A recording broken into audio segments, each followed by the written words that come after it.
Edison is at a tipping point, facing rising taxes, rapid overdevelopment, and questions of transparency in local governance. Under the People's Choice 2025 ticket, David Tingle, Elizabeth Conway, Samiksha Sharma, and Gloria Dittman shared their collective vision for a more accountable and community-driven Edison. During the discussion, the team also publicly invited incumbent Mayor Sam Joshi to join them for a televised debate, emphasizing the importance of open dialogue in local democracy. Watch the complete interview coming soon on ITV Gold. For now, enjoy the excerpt. Together, they are challenging the democratic establishment, including incumbent Mayor Sam Joshi.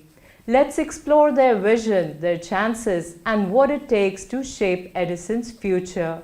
Welcome to ITV Gold. Thank you. Thank you. Thank you. Very excited. How excited are you guys, and what's the preparation looking like? We're super excited, and we just want to thank you for inviting us here to get our message out to everyone. And our chances are great. Every day we're getting positive feedback and really interacting with the community and hearing what they need, and we're here to give it back to them. Mm-hmm. We're able to answer questions. We're a resident, just like they are. Our needs are their needs, and we need to share this and make Edison better for it. What would you like to Edison deserves the best, and we are the best. B&E, best for the Edison. And we have been reaching out to the people. We are going door to door. We are knocking the doors. We are doing everything and anything just to make everybody's life safer and better. That's what our vision is right now for the Edison. Mm-hmm. Having lived here so long, we've really seen a lot of changes. And those changes need to be addressed. And I believe this is the team that can do it. Dave, with all his administrative background and his loyalty to Edison. Elizabeth, former teacher. Sammy, an all-around good person. And me, who love the arts. I think we could accomplish all of this and make Edison a shining star in New Jersey. Absolutely. So starting with you, David, you've served in both the Air Force and the Edison Police Department. How will that discipline translate into political leadership? That's a great question, and I think with my military background and my police officer, it really brings a strong sense of leadership, and I was taught how to work with a diverse community in very high stressful situations, both here in Edison and deployed overseas on numerous occasions. So I think that leadership is something that Edison needs, and just my overall experience with managing people is going to be great for our township.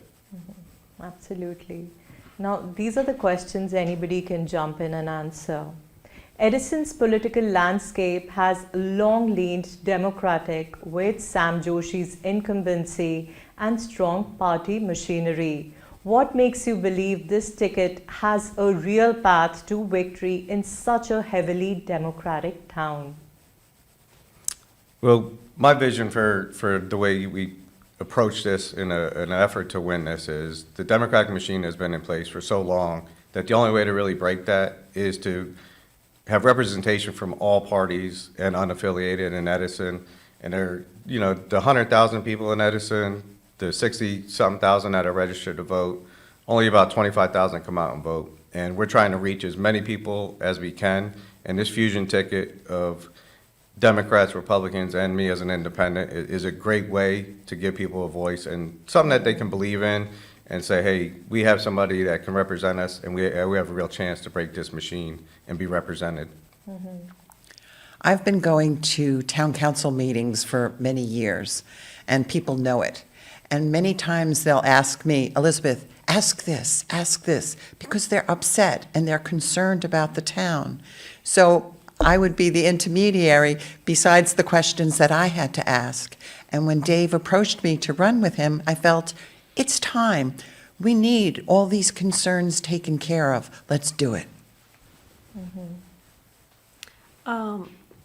I would say that I'm not here for any political agenda or anything. I'm here for serving the community, serving the people of the Edison. I am their voice. Their problem is my problem. And I will think, or I will do from the perspective of the people rather than what the administration or what the government is saying. So I am their voice. And I also believe, like in the town council meetings, like I have been going with Elizabeth for a long now, it looks like all the heads are yes, but we need some voices more to be heard. We need the mix of the people, not only just the Democratic seats there. So that's also I'm stands for. My concern is freedom of speech. The council presently has 4 minutes for each person to speak. Previously, last year, it was 6 minutes. And it is difficult for people who are not accustomed to speaking in front of a group to have their thoughts all collected. So I understand frustration. Unfortunately, they changed the 6 minutes to 4 minutes, and when you have a question, you get to ask it, but you may not always get an answer. If you get an answer that you have another question about, you do not have time to rebuttal. There is no give and take. It is one way and that's it. And that really isn't the American way. Edison is now about 50% Asian with strong South Asian roots from Oak Tree Road to cultural festivals. Do you believe this demographic shift is reflected in local government and politics? I do believe that there is a good divide and a good mix that work in the township. I just would like to see the best qualified people, and if it doesn't matter to me what their nationality or origin is. If you're qualified to do the job, and that's who we want in the best positions. So, for example, like I want to get back as a police officer. We used to hire police officers and firefighters that lived in the town, that knew the town. They had connections to the town. That's what we want to bring back. We want people to actually care about our town, to work for our town. And as long as they're qualified and we're not paying two different people, one person that holds a position and then one person that holds a certification, because then the township residents are paying for the same thing twice. Very true. You guys have a debate with the Sam Joshi party? Of course we would. We've asked them since our campaign kicked off. We've been asking them. We haven't gotten any response yet, but we're still hopeful. We got a few weeks left. Maybe you can set that up for us. We'd be happy to debate as a team. Do you have any message you can definitely tell them, what you would like to we would do it in the right way. Sam, we'd like you to come out and say what you have done, and then we would add what we would like to have done. It could be very amicable. A debate doesn't have to be nasty. Absolutely. But he can show what he's done and where he sees, and we can show where we want to go. But if he's not willing to come out, you can only see it one-sided. Not that we don't like it, but we were giving them a chance. We also invited Mikey Sherrill to come to our functions, and she hasn't responded either. So it's a little tough.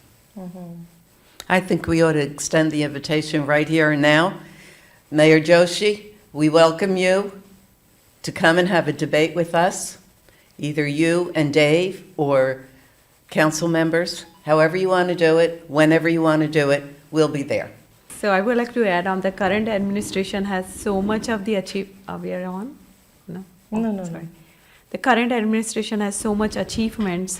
It will be glad to hear from both sides for the democracy, for the people of the Edison. They will have both the sides to listen, and it should be balanced out. All the voices should be heard before people make a decision.